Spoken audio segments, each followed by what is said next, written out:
আসসালামু আলাইকুম বন্ধুরা, আপনাদের সাথে একটা রেসিপি শেয়ার করব। আমি এখন লাল মুরগি রান্না করব।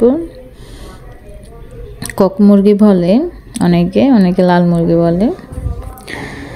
মুরগির মাংসগুলো ধুয়ে নিলাম। এখানে রসুন, আদা এগুলা বেটে, এলাচি, দারচিনি, লং, তেজপাতা এগুলো বেটে নিলাম। বাটা মশলা, স্বাদ মতো লবণ, মরিচের গুঁড়া,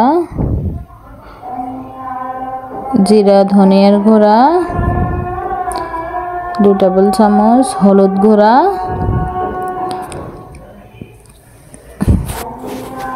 সরিষার তেল দিয়ে মেখে নিব।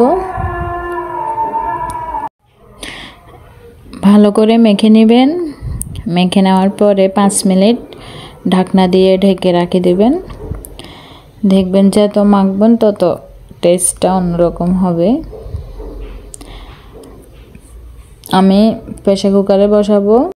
প্রেসার কুকারে সরিষার তেল দিয়ে দিলাম, পেঁয়াজ কুচি দিলাম, মরিচ 6-7টা দিয়ে দিলাম।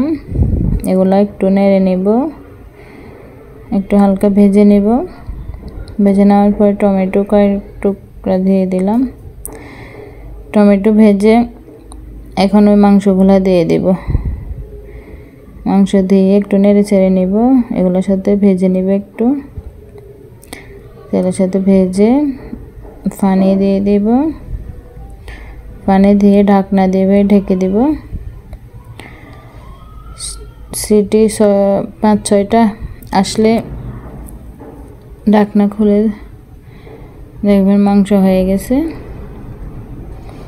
দেখেন আমি বাটিতে নিয়েছি, পরিবেশন করব। এখন আমি আমার মতো রান্না করছি। আমি সবসময় যেরকম রান্না করি ওরকম আপনাদের সাথে শেয়ার করলাম।